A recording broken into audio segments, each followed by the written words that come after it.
hapon po sa inyo, Senador Noynoy Aquino at Marojas. Pareho kayong nangunguna sa survey sa pagka-presidente at vice-presidente. Tiyak nangunguna rin kayo sa puso ng mga Pangasinense. Paano nyo hinaharap ang pagbatikos at paninira sa inyo para maprotektahan ang inyong boto pagdating ng eleksyon?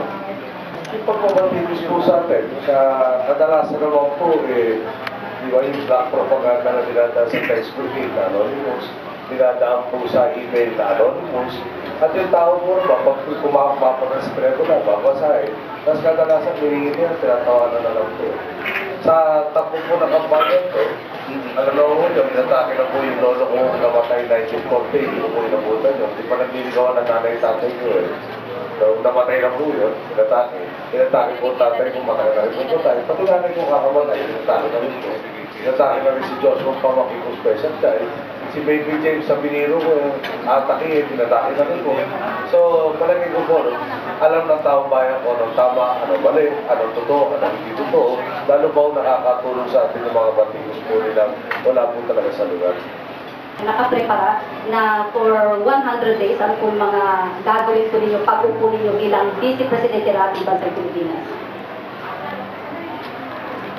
Well, maraming salamat. Unang-una, siyam na araw pa nga po ba at hindi naman tayo nagtitiwala o nagkakampante na panalo na o tapos na. Patuloy po ang ating pagkakampanya, patuloy ang ating pagsulong ng plataforma ni Senador Noynoy Aquino.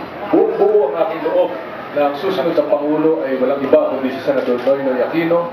Ang kanyang plataforma, ang kanyang programa de gobyerno, halimbawa sa 100% coverage para sa PhilHealth. Yan po ay tutulong ako sa kahit anong paraan na pag na-assign po tayo na maisulong po yan. Yung ikinagagalit po naming lahat na taon-taunan ay nag-i-import tayo ng bigas. Bakit hindi nabilhin natin yung bigas na kinakain natin mula sa magsasaka Pilipino? Yan din po ay handa rin po akong tumulong dyan. Yung programa ni Senador Noynoy po na tapusin yung kakulangan ng classroom. 40,000 classrooms po ang kulang sa bansa natin ngayon.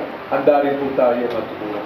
Ang point na gusto kong ipaabot ay kung minsan tayo ay nagsasagwan, kung minsan tayo ay pinapahawak ng timon, kung minsan tayo nagtatago. Ang pinakamahalaga po ay maiparating natin yung ating baroto sa isang maunlad na parolokonan.